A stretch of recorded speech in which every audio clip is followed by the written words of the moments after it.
भागवत जी को सुनने के लिए नहीं कहा गया, भागवत जी को पीने के लिए कहा। पियो, पिबत भागवतम। क्या करना है भागवत जी को? पीना है। कहां से पियोगे? कानों से। कथा सुनने की नहीं है, कथा तो पीने की है। पिबत भागवतम, पिबत भागवतम मतलब पियो। ये कैसे पिए? अच्छा ये बताओ, गन्ने का गन्ना है, अब गन्ना को चूसो, लेकिन वही गन्ने को चूसना ना पड़े तो रस निकाल के गिलास में भर लो और पी लो। आम को चूसो या फिर आम का रस निकाल के गिलास में भर लो और पी लो। हाँ या ना? फल में तो गुठली हो सकती है, आम में गुठली हो है? गन्ने में भी आप चूसेंगे तो उसका चूसने के बाद फेंकना पड़ता है कुछ हिस्सा बचा हुआ, लेकिन रस में कुछ भी नहीं फेंकना है ना? इसलिए फल यदि खाओगे तो उसका छिलका और गुठली फेंकी जाती है, लेकिन भागवत जी में ना रस में ना तो गुठली है ना छिलका है, यहाँ केवल रस रस है, फेंकने जैसा कुछ नहीं, सब ग्राही है, ग्रहण करने योग्य। यहाँ पीना है। इसलिए भगवान का एक रूप है शब्द रूप, शब्द ब्रह्म। भगवान कानों से जब आप कथा सुनते हैं तो कथा में कौन प्रवेश करता है? प्रवेश गीता में लिखा है, प्रविष्टः कर्ण रंध्रेण। भगवान कानों से ही प्रवेश करते हैं। किससे प्रवेश करते हैं? हाँ, जो जितनी कथा सुनेगा उसका चित्त उतना निर्मल होगा। जो जितना सुनेगा भगवान के बारे में, आप जिसके बारे में सुनेंगे आपके भीतर वैसा प्रभाव पड़ेगा। सुनने का प्रभाव ज्यादा पड़ता है। बोलो हाँ। यहां तक कि देखने का प्रभाव भी पड़ता है, पर देखने से ज्यादा प्रभाव सुनने का पड़ता है। बात सही है कि गलत है? क्यों मैया? इसलिए ज्यादा से ज्यादा सुनो। इसलिए हमारे वेदों को क्या कहा गया है? श्रुतियां। वेदों को क्या कहा गया है? श्रुति। श्रुतियां मीन सुनने का है। ये ज्यादा से ज्यादा सुनो। श्रवणम, कीर्तनम, स्मरणम, पाद सेवनम। नवधा भक्ति में पहली भक्ति क्या है? श्रवणम। श्रवणम मतलब सुनो। क्या सुने? भगवान की कथा। क्या होगा कथा सुनने से? भगवान की कथा सुनने से ही जो भीतर का हमारा हृदय है यह साफ होता है। जितना भी राग, द्वेष, छल, कपट, ईर्ष्या, निंदा, चुगली, कथा सुनिए तो सही। आपका चित्त साफ ना हो तो कह देना। कुछ नहीं करना, आपको सुनना है, अपने आप निर्मलता आएगी। और जिस दिन कथा सुनते सुनते चित्त निर्मल हो गया तो उसी निर्मल हृदय में भगवान प्रकट हो जाते हैं। अच्छा ये बताओ, एक राजा था। छोटी सी कहानी सुनाता हूं इसी की। एक राजा था। राजा के दरबार में एक आदमी आया, बोले महाराज मैं बहुत बड़ा चित्रकार हूं, पेंटिंग करता हूं, अच्छी चित्रकारी कर लेता हूं, मुझे मौका दो। राजा बोले मौका देते हैं लो। तभी राजा के राज्य का एक चित्रकार आया, महाराज मैं तो आपके राज्य का हूं, जब आपने विदेशी आदमी को मौका दिया है चित्रकारी का, पेंटिंग का, मुझे भी एक मौका दो। राजा बोले भैया कर ले। तो अब राजा ने दोनों को एक एक दीवार दे दी। दीवार, इस दीवार पर तुम पेंटिंग बनाओगे, इस दीवार पर तुम पेंटिंग बनाओगे। तो जो राजा के राज्य का था वो राजा को कोई लिस्ट दिया नहीं, क्योंकि दूसरे विदेशी जो आदमी था उसने कलर वलर ब्रश के महाराज हमें ये उपलब्ध करा। राजा ने कलर उपलब्ध कराए, क्योंकि पेंटिंग कलर से ही होगी, कलर तो होनी चाहिए। अब राजा ने एक पेंटर को तो कलर दिए, ब्रश दिए, उसकी जो जरूरतें थी पूरी की, पर जो राजा के राज्य का था उसका नाम था, जो राजा के राज्य का था, जिसने कुछ राजा से पेंट इत्यादि कलर इत्यादि लिए नहीं, उसका नाम था रामदयाल। तो राजा ने रामदयाल से पूछा, क्यों रामदयाल तुमने हमसे कलर नहीं लिए, कैसी चित्रकारी करोगे? बोले महाराज बस आप देखो, मैं बिना कलर के चित्र ना बनाऊं तो कहना। अब एक तो चित्र बना रहा था कलर से, बढ़िया पेंटर था, उसने गजब बनाया, और दूसरे ने कुछ नहीं किया, दीवार को बस घिसता गया, घिसता गया, घिसता गया, घिसता गया। राजा बोले कितने दिन में तैयार होगा? बोले 15 दिन। राजा ने 15 दिन के लिए वो जगह पैक कर दी, कोई देखे ना। 15 दिन तक काम होता रहा, 15 दिन पूरे। 16वां दिन सारे दूर दूर के राजाओं को निमंत्रण देके बुलाया गया। लोगों की बड़ी उत्सुकता थी, हम भी देखें, बड़ी भीड़। जो विदेश से आया था उसने अपना चित्र दिखाया, जब दीवार का पर्दा हटाया, वाह क्या चित्र था। हूबहू ऐसी सड़कें मानो ये सच्ची की सड़कें हों, ऐसी सड़कें बनाई, ऐसे झरने बनाए कि सचमुच पानी झर रहा है, ऐसी नदियां बनाई कि वाह बिल्कुल उभरी हुई, ऐसे आदमी बनाए कि बिल्कुल प्रत्यक्ष, ऐसी गाय बनाए कि बिल्कुल। राजा बोले वाह भाई, मैंने ऐसी चित्रकारी तो आज तक देखी नहीं। राजा ने बहुत प्रसन्न होकर खूब उसे इनाम दिया। अब बारी आई रामदयाल की, ए भाई अब तू अपनी चित्रकारी दिखा। और जब उसने अपना पर्दा हटाया दीवार का, तो राजा और वह चित्रकार भी जो अभी दीवार पर दिखा चुका है, उसने भी देखा, वाह क्या सड़कें इसकी भी हैं और क्या इसकी नदियां उभरी हुई बिल्कुल, उससे और हाईलाइट और अद्भुत। अब तो वो विदेशी आदमी की चित्रकारी 19 रह गई और इसकी तो 21 थी। राजा बोले भाई तूने कोई कलर तो लिया नहीं, पर ये कलर कहां से आए हैं? वो आदमी बोला, रामदयाल बोला, राजा साहब मैंने कोई कलर किया ही नहीं। अरे तो जब कलर किया नहीं तो तेरी दीवार में तो इतना बढ़िया चित्र दिख रहा है, इतनी अच्छी सड़कें, इतनी अच्छी गाय, इतना अच्छा बिल्कुल सब नदियां। बोले महाराज मैंने केवल अपनी दीवार को घिस घिस के दर्पण बना दिया, और जब दर्पण बनाया तो अपने आप इसका चित्र मेरी दीवार में अपने आप आ गया। चित्रकारी तो इसने की है, मैंने तो केवल अपनी दीवार को दर्पण बनाया, और जब दर्पण बनाया तो अपने आप उसका चित्र मेरी दीवार पे आया, और दर्पण में और सुंदर दिखा, दर्पण में वही चीज और सुंदर दिखी। अब बताओ रामदयाल ने कोई चित्रकारी की? बोलो नहीं की ना। लेकिन उसकी दीवार में अपने आप सामने वाले का चित्र उतर आया कि नहीं? कैसे? उसने अपनी दीवार को क्या बना दिया? घिस घिस के दर्पण। बस आप भी अपने चित्त को, अपने मन को जिस दिन साफ करके दर्पण बना देंगे ना, उस दिन अपने आप भगवान का चित्र आपके हृदय में उतर आएगा।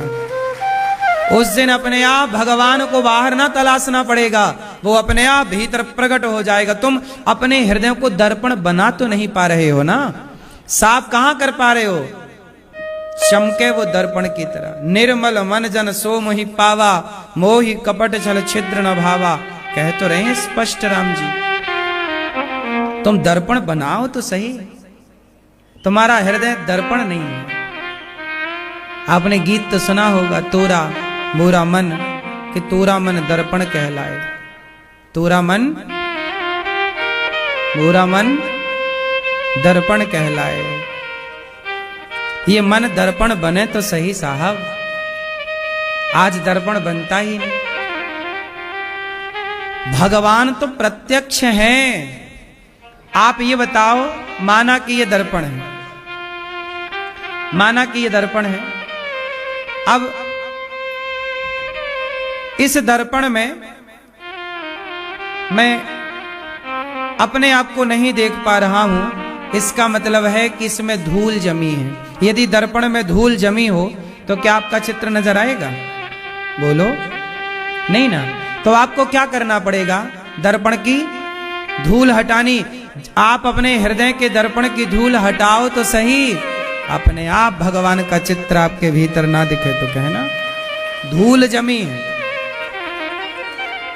इसलिए आप लोग हनुमान चालीसा पढ़ते हो तो पहला दोहा क्या पढ़ते हो? पढ़ के बताओ। श्री गुरु चरण सरोज रज निज मन मुकुर सुधारि वर्णौ रघुवर बिमल जसु जो दायक फल चारि। श्री गुरु क्या अर्थ है? श्री गुरु चरण सरोज रज, रज मतलब धूल, गुरु के चरणों की धूल, निज मन मुकुर, यहां भी मुकुर शब्द आया। मुकुर मतलब दर्पण होता है। मुकुर मीन्स मिरर, मुकुर मतलब दर्पण, कांच, आईना। तो यहां भी मुकुर शब्द जो है ये दर्पण के लिए प्रयोग है। श्री गुरु चरण सरोज रज, गुरु जी के चरणों की रज, निज मन मुकुर सुधारे, जो आपके भीतर जमा है धूल अज्ञान की, तो गुरु जी की धूल से अपने भीतर की धूल साफ करो। अच्छा बताएं आपको, धूल से ही ना धूल साफ होती है? ये बताओ, पुराने जमाने में बर्तन काहे से मांजे जाते थे? राख से, मिट्टी से, धूल से, हाँ या ना? तो जैसे बर्तन को चमकाना है ना, तो राख से मांज लो, धूल से मांज लो, हाँ या ना? फिर ऐसे ही गुरु जी के पांव की रज, इसलिए ना गुरु के पग की धूल को प्रणाम किया जाता है। गुरु जी के पांव नहीं, गुरु जी के पांव की रज को प्रणाम किया जाता है। उस धूल को माथे पर लगाने से जो भीतर की धूल है अज्ञान की, वह नष्ट होती है। और जब नष्ट हुई तो श्री गुरु चरण सरोज रज निज मन, निज मतलब मेरे मन, मुकुर सुधार, मेरे मन का दर्पण सुधरेगा। और जब सुधरेगा तो क्या होगा? वर्णौ रघुवर बिमल जसु, तब जाकर रघुनाथ जी के बिमल मतलब सुंदर यश का मैं गुणगान करूंगा। जो दायक फल चार, जो चार फल देने वाला है। तो भगवान का गुणगान, भगवान का यश कितने फल देता है? कौन से फल? चार फल। जो दायक फल चार, ये चार फल कौन से हैं? क्यों? ओ छोरा, ए मोबाइल वाले भैया, ए लाला, काहे मोबाइल चला रहे बेटा? कल तुमने ही बात की थी ना, और आज मोबाइल चलाने लग गए। सुनो, ध्यान से सुनोगे ना, तुम्हारा नॉलेज बढ़ेगा। सुनो, चार फल कौन कौन से होते हैं? हैं? चार फल कौन कौन से? जो दायक फल चार। यहां चार फल के बारे में श्री गुरु चरण बोलो। श्री गुरु चरण सरोज निज मन वर्णौ रघुवर बिमल यजसु जो दायक। ये चार फल कौन से हैं?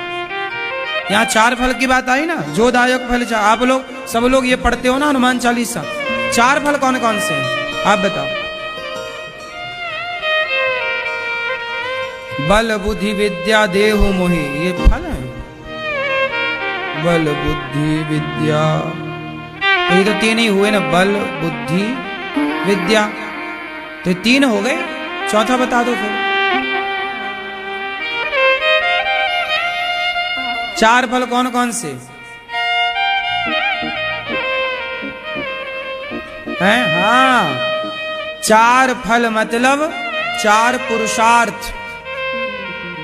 चार फल मतलब होते हैं धर्म, बोलो धर्म, बोलो धर्म, अर्थ, काम, मोक्ष। धर्म, अर्थ, काम, ये हैं चार फल। जो भगवान की आराधना करता है उसका धर्म भी बढ़ता है, अर्थ भी बढ़ता है, अर्थ मतलब पैसा, और कामनाएं भी पूरी होती हैं, मीन्स काम, और वह मोक्ष का भी अधिकारी हो जाता है।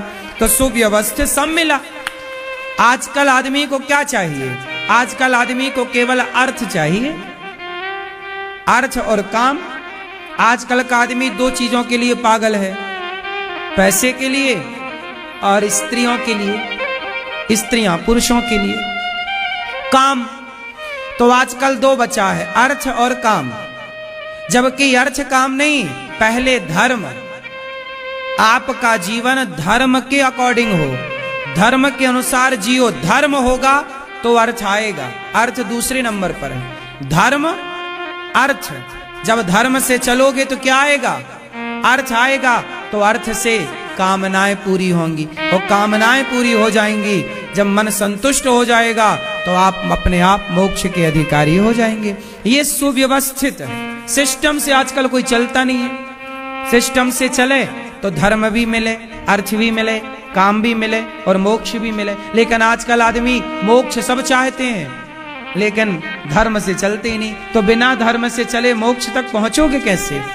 कामनाएं, इसलिए आजकल लोगों के पास सब कुछ है, गाड़ी बंगला पैसा, फिर भी कामनाएं पूरी नहीं हो रही हैं, इच्छाएं पूरी नहीं हो रही हैं, शांति नहीं है, क्योंकि धर्म नहीं है। शांति तब तक नहीं होगी जब तक धर्म नहीं होगा। वेश क्या है? हमने कितनी भी बड़ी इमारत बनाई हो, ऊपर कितना भी इंटीरियर में पैसा खर्च कर दो, आप कितनी भी सुंदरता घर को दे दो, लेकिन उसकी नींव कमजोर है। तो नींव कमजोर है तो ऊपर कितना भी सजाओ, उस सजावट का कोई मतलब है? क्यों मेरी माँ, मतलब है? भाई नींव मजबूत हो तब ना वो तूफान, भूकंप और बारिश और सब सहेगा। यदि किसी के घर में बारिश में पानी भर गया और यदि कमजोर है तो गिर ना जाएगा। मजबूत होगा तो भरा रहे पानी। वेश तैयार है, मजबूत है, बोलो हाँ। तो आप सबका, हम सबका वेश, नींव क्या है? धर्म। और आजकल धर्म है ही नहीं, नींव ही नहीं है, अर्थ अर्थ है, तो कहां टकेगा तेरा अर्थ? इसलिए पैसा आदमी कमाता है, कमा के उसी पैसे से उसका पतन भी हो जाता है। ना आते देर लगती आजकल पैसे को, ना तो जाते देर लगती, क्योंकि बिना धर्म के कुछ नहीं होता साहब। अनिरुद्धाचार्य इतने वर्षों से आज समाज के बीच में हैं, किसके बल पर? धर्म के बल पर। धर्म क्या है? मेरा धर्म है कि जो मैं बताता हूं कि वृद्ध माओं की सेवा होती है यहाँ पर, जो मैं बताता हूं कि गौरी गोपाल अन्न क्षेत्र चलता है, जो मैं बताता हूं वो है। आप आकर चेक कर सकते हैं वृंदावन में कि किस तरह सेवाएं। अब मैं बताऊं और करूं ना तो फिर मेरा धर्म तो बिगड़ जाएगा ना।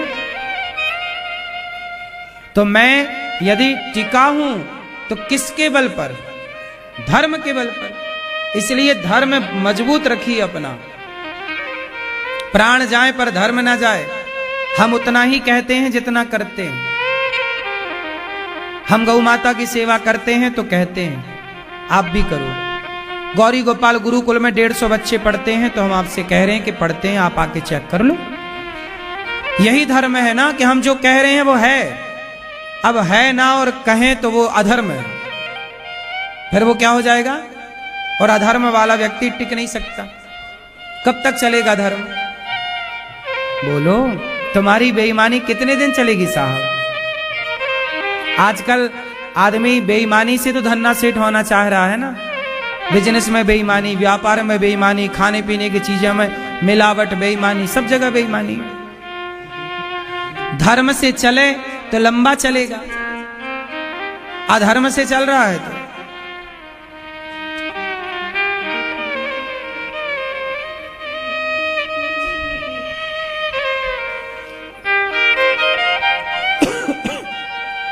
इसलिए धर्म होगा तो अर्थ आएगा। पैसा कमाना है साहब तो पहले धर्म से चलो, सिस्टम से चलो। अच्छा ये बताओ, जो बड़े बड़े ब्रांड हैं, बड़े बड़े ब्रांड हैं, कोई भी चीज खाने के चीजें हो या कपड़े इत्यादि हो, ब्रांडेड चीज जो होती है उसमें क्वालिटी होती है कि नहीं? हाँ या ना? और जो लोकल चीज होती है उसमें क्वालिटी होती है कि नहीं? खेल किसका है? कई बार आप सामान्य चीज खरीदते हो, लोकल सी है, चूंकि आपने पैसे दिए हैं पर सामने वाले ने क्वालिटी नहीं दी। पैसे तो ले लिए आपसे क्वालिटी के, पर सामने वाले ने आपको क्वालिटी नहीं दी। हाँ या ना? तो अब ये बताओ कि यदि आपने उसका सामान एक बार खरीदा और आपने कहा यार इसमें तो क्वालिटी है ही नहीं, तो दोबारा खरीदोगे? क्योंकि उसके बिजनेस में क्या नहीं है? धर्म नहीं है। धर्म कहता है कि आप दाम ले रहे हैं तो उसका काम दें, क्वालिटी दें। क्वालिटी दें ना आप। यदि आप देसी घी का पैसा दे रहे हैं, माना कि 1000 रुपए आप दे रहे हैं, भाई साहब हमें 1000 का घी दे दो। अब आपने 1000 रुपए दिए कि हमें देसी घी दो, और सामने वाले ने यदि शुद्ध देसी घी 1000 में दिया, तब तो आप सदा उससे लेन देन करोगे भाई, ईमानदारी से, क्वालिटी है उसके घी में। लेकिन वो मिलाने लग जाए तो फिर क्या होगा? आज नहीं कल पकड़ी जाएगी बात। तो आप बाजार में रह भी तब सकते हैं ना साहब, लंबे टाइम तक। 1 दिन 2 दिन तो कोई भी रह सकता, 1 साल 2 साल कोई भी बिजनेस कर ले, लेकिन लंबा बाजार में टिकना है तो क्वालिटी मेंटेन करनी पड़ेगी। हाँ या ना? जो आप पैसा जिस चीज का ले रहे हैं वो आपको देना पड़ेगा। यही है धर्म। कि आप यदि ये देसी घी का पैसा ले रहे हैं तो देसी घी दीजिए। आप यदि आपने कहा कि भाई मैं दूध दूंगा आपको 200 रुपए लीटर, लेकिन दूध दूंगा गिर गाय का, तो बाजार में गिर गाय का दूध 200 रुपए और 250 रुपए लीटर है, तो आपने देने को भी तैयार हो, भाई साहब तू 250 ले ले। पर अब यदि क्वालिटी है तेरे दूध में, गिर का है, तो आदमी देने से हिचकिचाएगा नहीं। लेकिन आपको पता चल जाए यार ये तो भैंस का पकड़ा रहा 250 में, पैसा ले रहा किसी चीज का और दे रहा कुछ, तो वो अधर्म हो गया।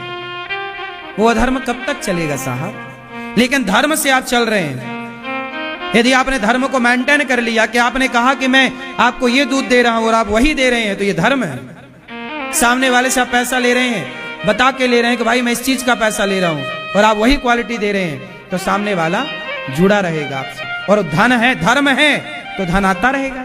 ग्राहक जुड़ा है ना तो देता रहेगा। और धर्म छोड़ दिया आपने तो ग्राहक गया। इसलिए धर्म को मेंटेन करिए, धन अपने आप मेंटेन हो जाएगा। ये छोटी छोटी बारीक चीज लोग समझते नहीं। क्यों जी? बात सही है कि गलत है? हर जगह धर्म काम करेगा साहब। दूध बेचने वाले का भी तो धर्म है, पानी मिला रहा है वो अधर्म है। हाँ या ना? घी बेचने वाले का भी तो धर्म है, वो मिलावट कर रहा वो अधर्म है। साग सब्जी बेचने वाले का भी तो धर्म है कि वो ईमानदारी, वो कह रहा कि ऑर्गेनिक खेती करता हूं मैं, ये ऑर्गेनिक सब्जी है, तो आप उस सब्जी के डबल दाम देने को भी तैयार हो जाते। भाई साहब ये लौकी यदि ऑर्गेनिक है, ये टमाटर यदि ऑर्गेनिक है, तो आप इसके डबल दाम लो, तो सामने वाला देता भी है, लो भाई ले ले। लेकिन आपको पता चल जाए भाई ये पैसा तो डबल ले रहा पर ऑर्गेनिक है नहीं, तो यह धर्म हो जाएगा। लेकिन वो धर्म से कहे कि मैं ऑर्गेनिक करता हूं और वो ऑर्गेनिक करे, और आपको धर्म से ले, भले ज्यादा पैसा ले, पर कह कर ले कि भाई मेरी मेहनत, तो वो धर्म है या नहीं? धर्म ना जाए। धर्म सबका होता है भाई, किसान का भी धर्म है। मैं कह रहा, अच्छा मैं कह रहा हूं कि मैं ये जहर है, ये जहर बेच रहा हूं, तो जहर बेचने वाला भी फिर जहर ही बेच, शुद्ध जहर बेच। आजकल ऐसा जहर चूहा खाता मरता ही नहीं।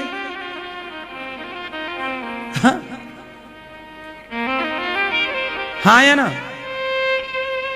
तो आजकल जहर में भी मिलावट, मतलब वो भी अधर्म कर रहा है।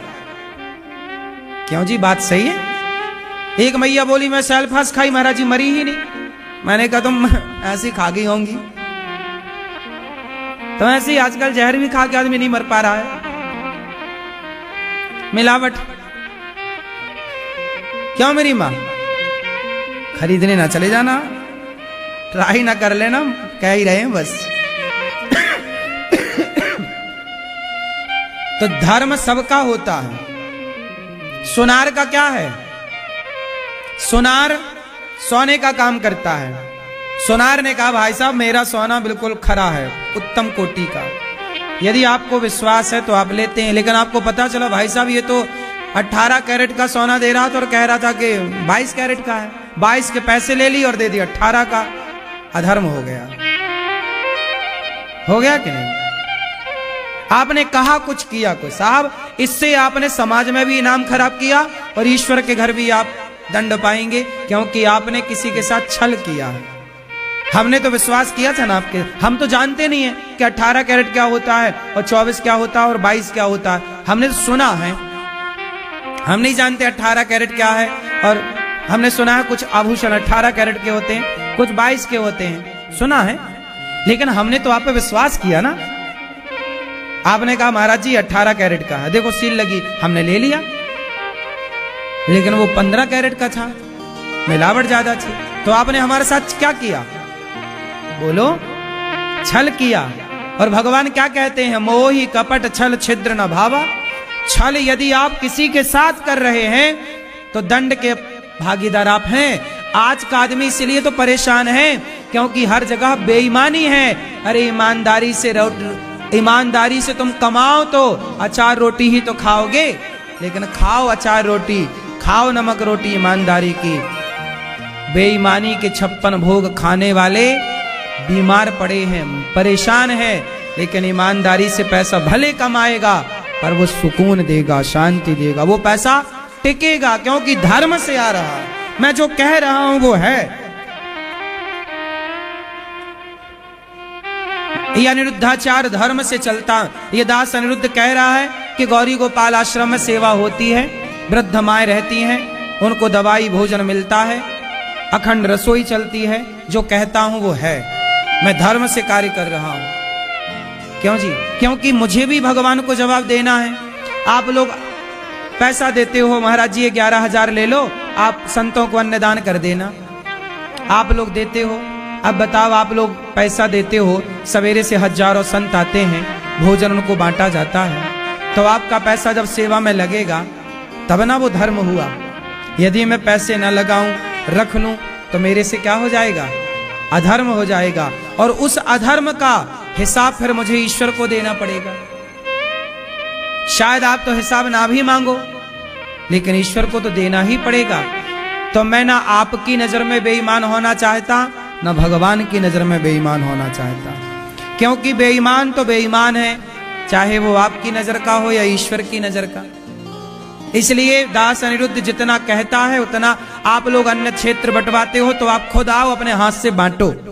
हम तो ये कहते हैं देखो खुला है, दिन भर चलता, 24 घंटे चलता, आप आओ, आप बांटते बांटते थक जाओगे, पर यहां बढ़ते बढ़ते बढ़ता रहता है। हाँ या ना? अच्छा ये बताओ, आप लोग अन्नदान करते हो यहां पर? आप लोग माना कि 11,000 रुपए दिए कि अन्नदान महाराज जी हमारी ओर से करा देना, तो आपको संतुष्टि होती है यहां अन्नदान करने से? बोलो हाँ या ना। कैसे संतुष्टि होती है बताओ? जब सवेरे से शाम तक आप बढ़ता हुआ देखते हैं तो आपको लगता है कि मेरे 11,000 का बढ़ गया होगा? बोलो हाँ। सच्चाई तो ये है कि 1 घंटे के अंदर ही 11,000 का फुर्र हो जाता है। नहीं?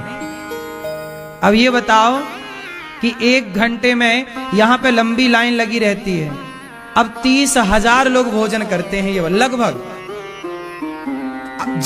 30,000 मतलब ज्यादा लोग आते हैं तो 1-1 लाख लोग भी प्रसाद पाते हैं। अब कम लोग आए तो 20,000 पाए, और कम आए तो जितने लोग आएंगे उनके लिए लगभग 25 से 30,000 लोग तो पर डे प्रसाद पाते हैं। अब बताओ 30,000 लोग यदि पा रहे हैं प्रसाद, तो 30,000 में 30,000 लोगों को भोजन कराना है, तो बताओ कितने रुपए में होगा?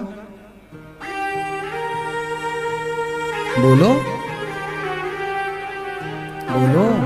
आप लोग जाके देखो, यहाँ जो अखंड आप सवेरे से शाम तक बढ़ता हुआ किस किस ने देखा है? यहाँ दिन भर बढ़ रहा है, किस किस कौन कौन गवाह है इस बात का कि दिन भर भोजन बढ़ता है? यहाँ गवाह कौन कौन है बताओ?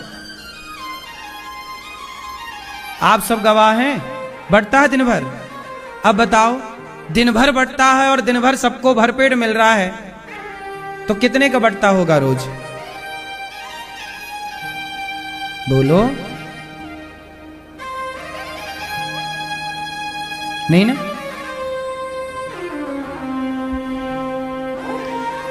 लाखों रुपए का प्रसाद, लाखों रुपए की रोटी दाल चावल यहाँ नित्य बढ़ती है।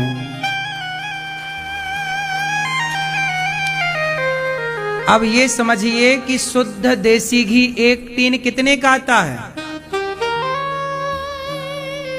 बाजार में शुद्ध घी कितने का है?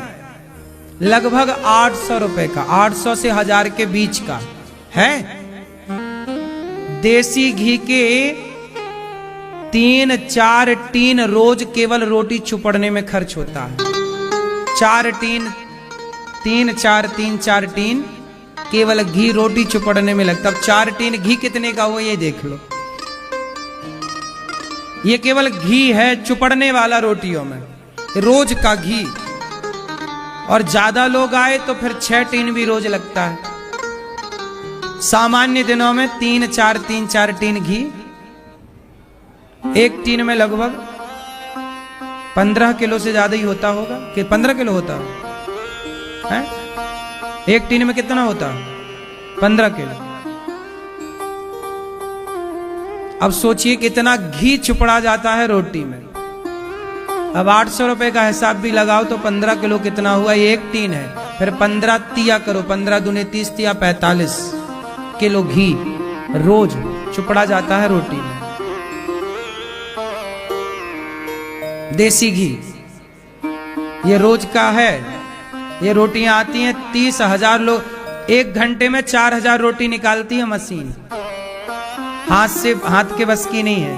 ये रोटियों में घी से चुपड़ा जाता, फटाफट लड़के लगते हैं चुपड़ने। रोटी चुपड़ने वाले लड़के 4 हैं जो उनका काम है केवल घी लगाना रोटी में। उनको रोटी में घी चुपड़ने का पैसा दिया जाता है। तुम्हारा काम है केवल रोटी चुपड़ना बस। तो यहां पर मशीन है 1 घंटे में 4000 रोटी निकालती है। ऐसे दिन भर वो चलती है। ये रोटी की मशीन है, ये देखो टीवी पे। ये सारा काम, तो ये सब सेवाएं हैं ईमानदारी की। और यही ईमानदारी से भगवान प्रसन्न होते हैं। मैं आपसे कुछ कहूं, कुछ करूं तो क्या होगा? लेकिन आप जो 1-1 रुपए देते हो ना मेरी माँ, वो 1-1 रुपए सेवा में लगाया जाता है, तभी आपको उसका पुण्य मिलता है और आपको लाभ भी होता है। लोग कहते हैं महाराज जी हमने अन्न क्षेत्र बटाया था, हमें बहुत फायदा हुआ, हमारे नौकरी में तरक्की हुई, हमारे घर में सुख शांति बढ़ी, हमारे घर में आनंद हुआ। लोग जब दान करते हैं तो दानम दुर्गति नाशनम, दान करने से उनको उस दान का फल भी तो मिलता है ना। लोग बताते हैं कि हमारे जीवन में बड़ा बदलाव हुआ। ये कल हमारी शिखा मैया कह रही थी कि हम 2 साल पहले यहाँ आए थे, जब वृंदावन आए, कथा सुनी और यहाँ देखा तो हमें लगा क्या हम भी कथा करा पाएंगे। मन में इनके केवल विचार आया कथा करा पाएंगे, और देखो 2 साल में भगवान ने इतनी सामर्थ्य दे दी कि ये कथा करा पा रही हैं। और अभी इन्हें इसका फल और मिलना है, ये कई गुना आगे बढ़ेंगी, अब तरक्की होगी। भागवत जो पुण्य करता है पुण्य का फल मिलता ही मिलता है। सुदामा ने 4 मुट्ठी चावल दिए थे श्री कृष्ण को, 4 मुट्ठी चिवड़ा दिया था श्री कृष्ण को, उसमें से 1 मुट्ठी खाया था भगवान ने। 3 मुट्ठी रुक्मणी जी को दे दिया था, 1 मुट्ठी खाया साहब कृष्ण ने जरा सा। उस 1 मुट्ठी खाकर भगवान ऋणी हो गए और सुदामा को धन धान्य दे करके और 1 मुट्ठी का हिसाब चुकाया भगवान ने। खूब दिया, इतना दिया सुदामा समेट ना पाए। दान करे धन ना घटे, जो सहाय रघुवीर, पक्षी के पानी पिए घटे न सरिता नीर। जैसे पक्षी के पानी पी लेने से नदियों का जल कम नहीं होता, उसी तरह दान करने से कभी धन कम नहीं होता। इसलिए हमारे यहाँ दान करने की रोज परंपरा है। पहली रोटी गाय को खिलाओ, ये क्या है? दान। आखिरी रोटी कुत्ते को दो, ये क्या है? दान। खाने के पहले किसी अतिथि को, किसी भूखे को खिलाओ, ये क्या है? दान।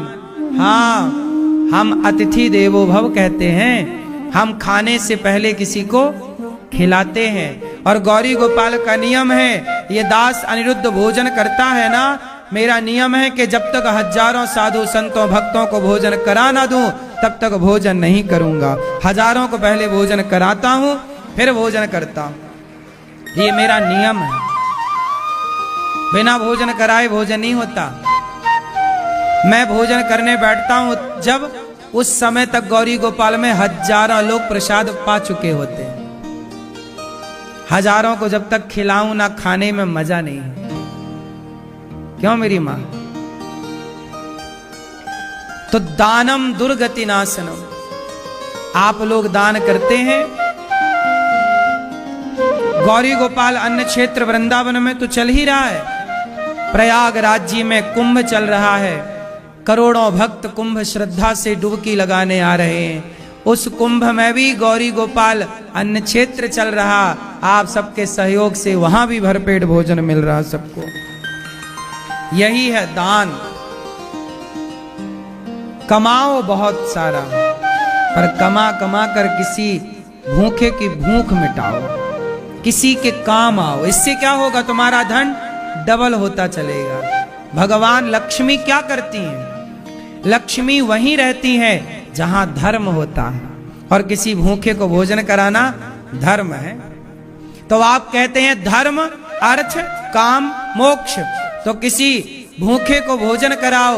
वृद्ध माओ को सहारा गौरी गोपाल में मिला, ये धर्म है या नहीं? आपके सहयोग से किसी वृद्ध मां को गौरी गोपाल में छाया मिली, रोटी मिली, दवाई मिली, ये धर्म है। और जब धर्म है तो अर्थ होगा, और अर्थ है तो कामनाएं पूरी होंगी, और कामनाएं पूरी होंगी तो मोक्ष होगा। हमें मोक्ष के लिए गिड़गिड़ाना नहीं पड़ेगा, भीख नहीं मांगनी पड़ेगी किसी से, भैया मोक्ष दे दो। हमने धर्म के रास्ते को चुना है और धर्म से चलेंगे तो मोक्ष तो हमारे कन्हैया यूं ही देंगे। हमें थोड़ी जरूरत है। मोक्ष तो दौड़ के आएगा कि चलो। हमें मोक्ष के पीछे थोड़ी भागना। तुम अधर्म से चलते हो तो तुम्हें भागना पड़ेगा मोक्ष के पीछे। अधर्म से ना चलो साहब, धर्म से चलो। हम धर्म से चलते हैं ना, हमें मोक्ष की भी कामना नहीं है। हम क्यों भागे मोक्ष के पीछे? मोक्ष खुद आए हमारे पास, हम नहीं आएंगे तुम्हारे पास। हमने कोई पाप किया है जो हम मोक्ष के पीछे भागे?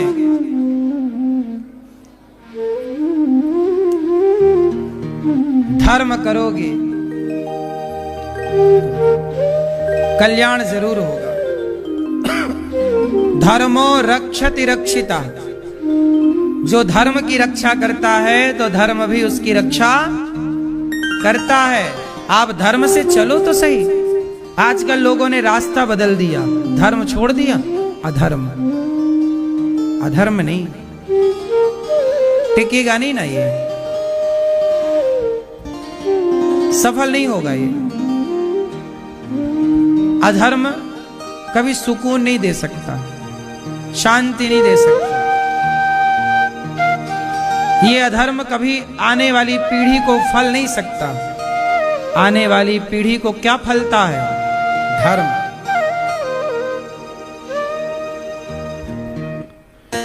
कल हम लोगों ने कथा में यही सुना कि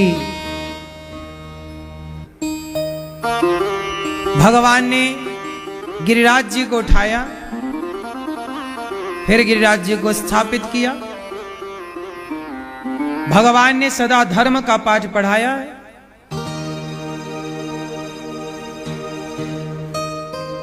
गिरिराज जी को स्थापित किया। गिरिराज जी मतलब गोवर्धन।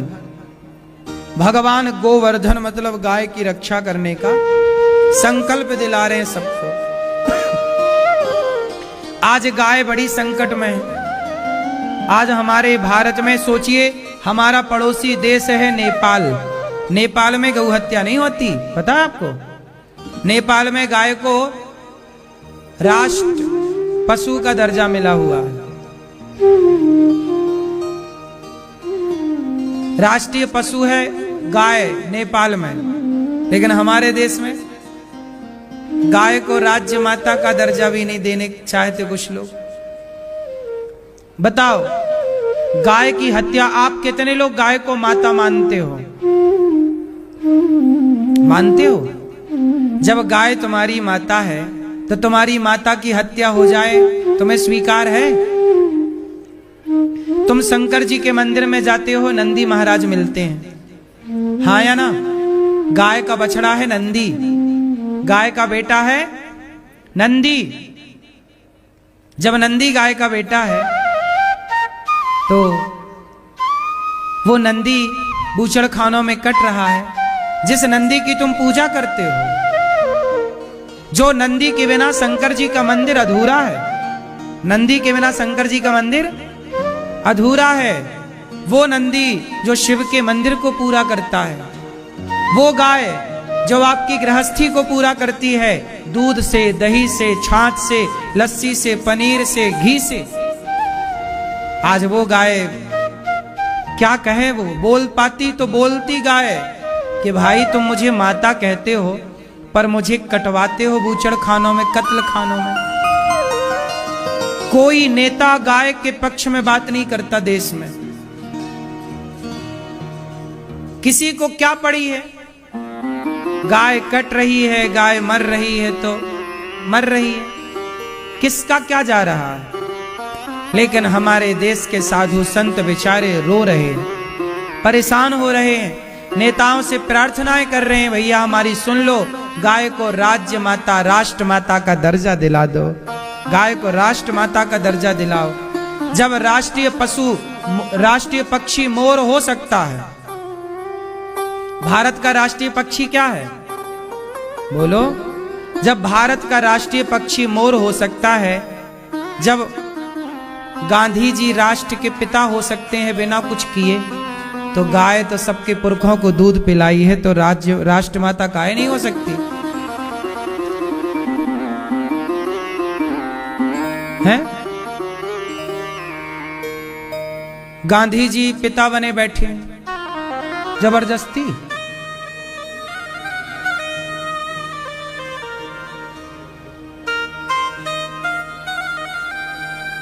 जब गांधी जी को राष्ट्र का पिता बनाया जा सकता है, तो गाय को राष्ट्र की माता नहीं बनाया जा सकता?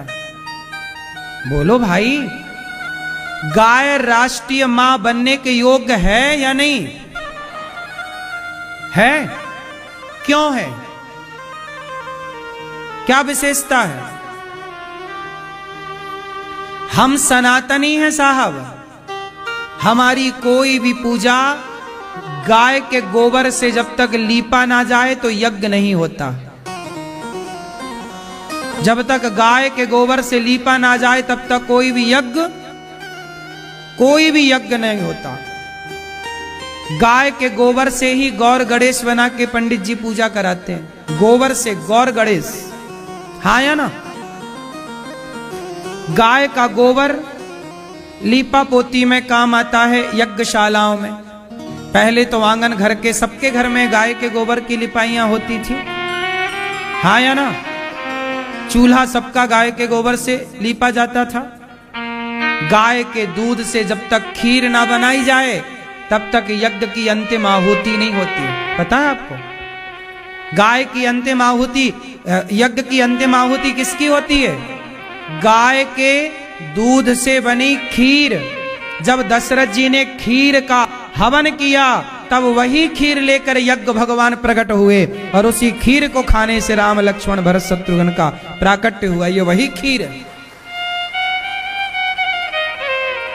खीर, यज्ञ में जो घी प्रयोग होता है, किसका प्रयोग होता है बोलो?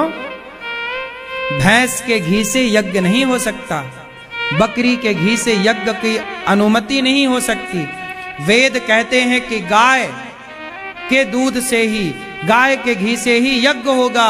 आज तुम्हारे घर में भगवान, तुम्हारे घर में जो पूजा वाला घी तुम खरीद कर लाते हो, आजकल आप लोग घर में हवन करते हो ना, तो हवन में जो घी लाते हो कहां से लाते हो बोलो? बाजार से। वो घी कितने रुपया किलो होता है? बाजार में पूजा के नाम से घी बिकता है। पूजा वाला घी देना भैया जरा। पूजा वाला घी कितने का आता है? 300 रुपया किलो। अब पूजा वाला घी 300 रुपया किलो है और खाने वाला घी 800 रुपया किलो है। तो पूजा वाले घी में घी कितना होगा? चर्बी होती है सुअर की। नकली घी कैसे बनता है? सुअर की चर्बी से। हाँ या ना? अभी तिरुपति बालाजी में मिलावट हुई, क्या मिलाया? घी की जगह चर्बी वाला घी तो मिलाया था, वही 300-500 रुपया किलो वाला। 300-400 रुपया किलो। 400 रुपया किलो में देसी घी कैसे मिल जाएगा भाई साहब? कैसे मिलेगा? 1 किलो घी बनाने में कम से कम 10 से 12 किलो दूध चाहिए। अब दूध ही 50 रुपए के हिसाब से देखो तो 500 रुपया का तो दूध हो गया 10 किलो। 600 का दूध हो गया यदि 12 लीटर यदि दूध लगा 1 लीटर घी के लिए तो 600 रुपए का तो केवल घी दूध है। तो 300 रुपए लीटर घी कैसे आ सकता है? यदि आ रहा है तो वो सुअर की चर्बी है। और आप बाजार के घी से स्वाहा स्वाहा स्वाहा। सुनो, ये पाप है। कभी भी घर में हवन करो तो हवन के पहले 10 दिन पहले से घी की व्यवस्था में लगो। बाजार के घी से कभी पूजा में यज्ञ में आहुतियां ना डालो। बाजार का घी आज लगभग मिलावट का है। घर में ही बनाओ देसी गाय का। घर में गैया रखो, शुद्ध गाय का दूध रखो, गाय के दूध का प्रयोग करो। अब तुमसे गाय कहां रखी जाए, कहां दूध निकाला जाए, तो खाओ फिर सुअर की चर्बी। करो अपने धर्म को भ्रष्ट, सुअर की चर्बी का हवन करो। अब तुम्हारा आलस्य ही तो तुम्हें यहां तक पहुंचा दिया। हिंदुओं का पतन काहे हो गया? क्योंकि हिंदू अपने कर्म से गिर गया। हिंदू का कर्म क्या है? गाय को माता मानना, घर में गाय रखना। अब हिंदू कर्म से इतना च्युत हो गया, मीन्स गिर गया, कि गाय नहीं रखता, कुत्ता रखता है। अब गैया रखोगे नहीं तो घी कहां से आएगा? फिर तुम रहो बाजार के भरोसे। और बाजार में फिर जब तिरुपति बालाजी के लड्डुओं में मिलावट दुनिया ने कर दी तो तुम्हारे घर में जो घी आ रहा है वो कौन सा शुद्ध आ रहा है? तुम्हारा धर्म ही भ्रष्ट हो रहा है।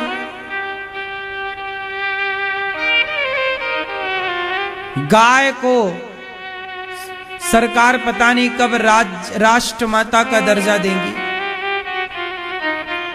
क्यों? गाय को सम्मान मिलना चाहिए कि नहीं? भगवान कृष्ण ने गाय की सेवा की, गाय की रक्षा की। बस हम लोगों के दुर्भाग्य देखिए, हम लोगों के होते हुए गाय कट रही है और हम लोग कोई प्रयास नहीं कर पा रहे हैं। ये दास अनिरुद्ध ने तो एक प्रयास किया, हमने सरकारों से कहा, नहीं सुने तो हम क्या करें? कह ही तो सकते हैं, लड़ तो नहीं सकते। किससे लड़ने जाएं? हमारा धर्म है कहना, शब्दों की ताकत अब जितनी हम उतना कह रहे हैं। और हमने तो गौरी गोपाल गौशाला में 400 गैया रखी हैं, 100 से ज्यादा नंदी है। हम तो गौ माता की सेवा करते हैं जितनी बनती है। मरेंगे तो भगवान यमदूत यमराज भगवान हमसे पूछेंगे, क्यों भाई तुमने गौ माता के लिए क्या किया? तुम्हारे होते हुए गाय मरती रही। हमने कहा प्रभु हम तो गाय की सेवा जितनी बन पड़ी हम कर पाए बस। ये तो जिम्मेदारी राजा की है ना। हमारे मोदी जी चाहें तो जैसे 500 का नोट मोदी जी बंद कर सकते हैं। मोदी जी के एक बार के कहने से यदि 500 का 1000 का नोट बंद हो सकता है तो एक बार के कहने से गौ हत्या भी तो बंद हो सकती है। पता नहीं मोदी जी क्यों नहीं कह रहे हैं। क्यों जी, बात सही है कि गलत है? गौ हत्या बंद होनी चाहिए कि नहीं? कितने लोग चाहते हैं कि बंद हो?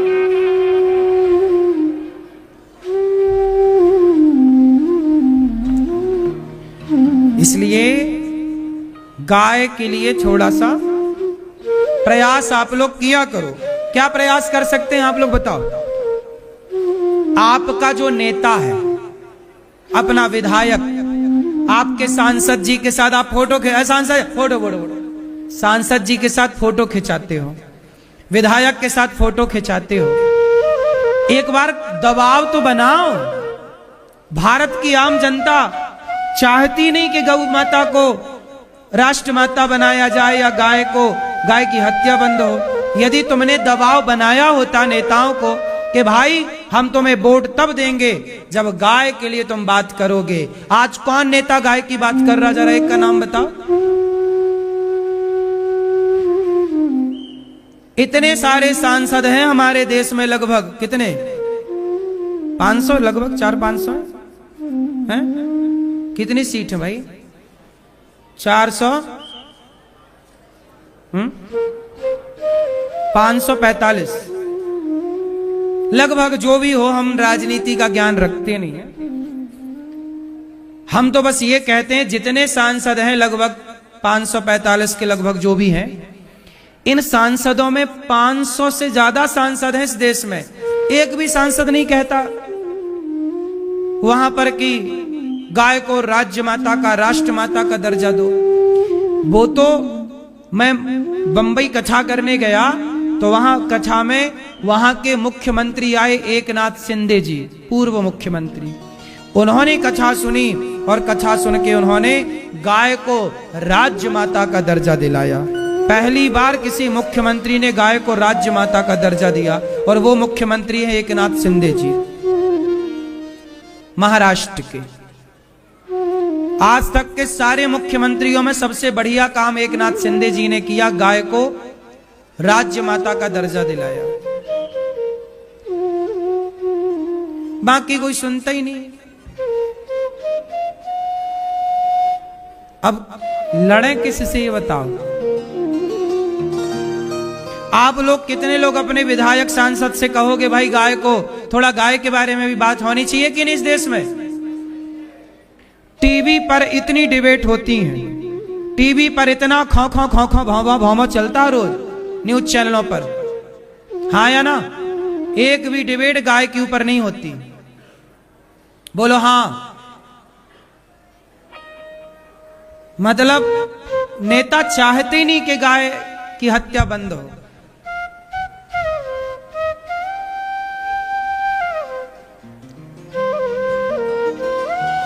और गाय की हत्या कौन कर रहा है? हिंदू के मुसलमान? बोलो बोलो बोलो। नहीं, गाय की हत्या मुसलमान कैसे कर लेगा? सरकार तो हिंदुओं की है ना। बूचड़खानों के लाइसेंस कौन दे रहा है? मुसलमान लाइसेंस बांट रहा है कि हिंदू बांट रहे हैं? बताओ। गृह मंत्री या जिसके अधिकार में लाइसेंस देने का परमिशन होगा वो नेता तो हिंदू है ना, जो लाइसेंस बांट रहा है। हर साल रिन्यू करते होंगे तो रद्द क्यों नहीं करते? साइन किसके हो उस लाइसेंस में, हिंदुओं के कि मुसलमानों के? बोलो। आज सारे बूचड़खानों के लाइसेंस देखे जाएं तो सारे सिग्नेचर हिंदुओं के होंगे, हाँ या ना? सही है कि गलत है? क्योंकि सत्ता पर मुसलमान तो नहीं है ना भाई, सत्ता पर तो हिंदू है। और जब हिंदू है तो फिर हत्यारा मुसलमान कैसे हुआ? बताओ। जो बूचड़खाने में लाइसेंस में साइन कर रहा है, हत्यारा तो वो हुआ ना, और वो सत्ता पक्ष से है, वो एक हिंदू है। अरे हाँ या ना?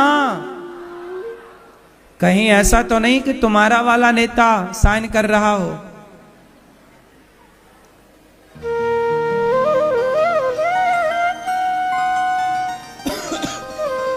चेक करना ये गूगल में कि ये बूचड़खानों को लाइसेंस देने का अधिकार किसका है और जो दे रहा वो नेता कौन है। तो मतलब यदि वो साइन कर रहा है तो उसके क्षेत्र की आम जनता भी तो हत्यारी हुई ना गाय की। तुमने ऐसे आदमी को नेता बना के बिठाया जो गौ हत्या की परमिशन दे रहा है। भाई परमिशन दी जा रही है तब ना गौ हत्या हो रही है, परमिशन ही ना दी जाए क्या माई का लाल किसकी ताकत के गाय की हत्या कर दे? क्यों, बात सही है कि गलत है? आप लोगों को मतलब ही नहीं है। आप तो नेताजी सिलेंडर के दाम कम करा दे, फ्री में दिला दो, हमारी वोट तुम्हारे लिए। और नेताजी वो एक पौआ दे देना हमें, बड़ा वाला पौआ। आजकल तो चुनाव शराब में होते हैं। और माताओं को क्या चाहिए? साड़ी। नेताजी एक साड़ी दे देते हैं, ले पहन। वो बढ़ती है चुनाव के पहले साड़ी, या माताएं टूट टूट पड़ती है कि ऊपर गिर जाती है, भले मर जाए 100 रुपट्टी की साड़ी के लिए। कोई ईमान ही नहीं है, कोई धर्म ही नहीं है। मैं मेरी माँ, धर्म से चलो मेरी माँ। नेताओं की साड़ी और नेताओं के 2 कौड़ी में बिको ना। कह पाओ नेताओं से कि नेताजी अब की बार वोट तब होगी जब गौ हत्या बंद करोगे आप। कोई कहते ही नहीं है ना। तुम साड़ी लेके खुश, शराबी शराब लेके खुश। अब गाय का बात करे कौन गाय की? क्यों जी, बात सही है? तो गाय का हत्यारा कौन है? जोर से, हम सब हत्यारे हैं। जितने लोग गाय को माता कहते हैं, तुम ही तो माता कहते हो। और जिस गाय को तुम माता कहते हो, उस माता का एक पक्ष भी तो तुमने ना रखा ना। एक बार तुमने नेता से बोला तो होता, तुमने बोला नहीं। इसका मतलब हत्यारे में तुम भी सम्मिलित हो। क्यों मेरी मां? क्यों नहीं बोला अपने नेता से? तुम्हें दर्द कहां है, पीड़ा कहां है? सब अपना अपना परिवार, बाल बच्चे देखने में, अपना अपना में लगे हुए हैं। किसे फुर्सत है गाय का पक्ष रखने में? ये देश, धर्म की बात कड़वी है साहब, पर क्या करें, ये सत्य तो कहना ही पड़ता है, अच्छा लगे ना लगे। पर हिंदू खुद नहीं चाह रहा है कि गाय की हत्या बंद हो, क्योंकि अभी सत्ता पक्ष में सारे हिंदू बैठे हैं। बोलो हां।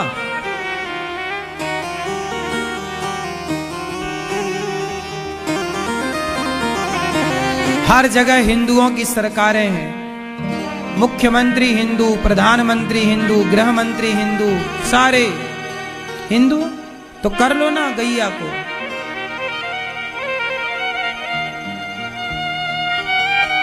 इसलिए भगवान ने गोवर्धन उठाए। उन्हें पता था कि आने वाले टाइम पर गाय मारी जाएगी, तो भगवान कृष्ण गोवर्धन उठाकर कहते हैं, गोवर्धन मतलब गाय का वर्धन करना साहब, गाय का वर्धन करते रहना, गाय की रक्षा और सेवा करते रहना।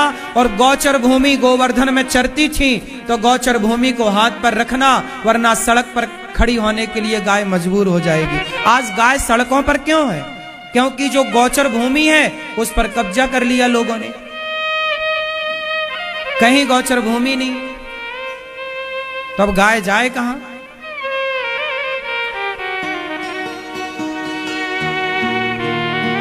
प्रिय भक्तों, भगवान के पिता, भगवान ने गिरिराज जी को स्थापित किया। वरुण लेक उनके पिता को ले गए, वरुण देवता भगवान लेकर आए, सारे ब्रजवासियों को वैकुंठ का दर्शन कराया। आज भगवान ने यमुना के पुलिन तट पर खड़े होकर बांसुरी बजाई। भगवान पिता रात्रि शरदोत्फुल्ल मल्लिका वीक्षरन्तुं मनश्चक्रे योगमायामुपाश्रितः।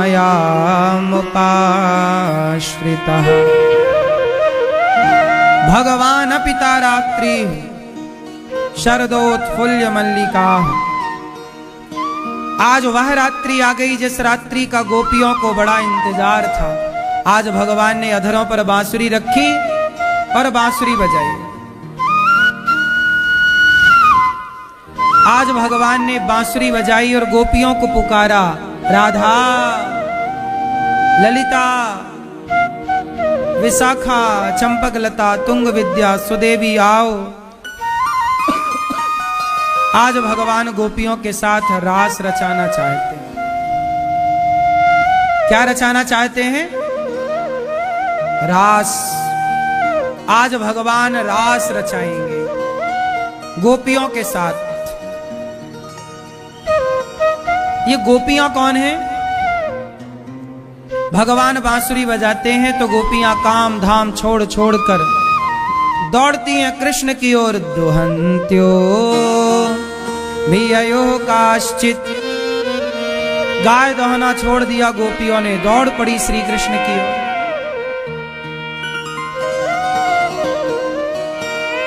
गोपियां काम धाम छोड़ती हैं, बच्चों को दूध पिलाना छोड़ती हैं। गोपियां सारा काम छोड़ती हैं, आंखों का काजल लगाना भूल जाती हैं, दौड़ पड़ी श्री कृष्ण की ओर।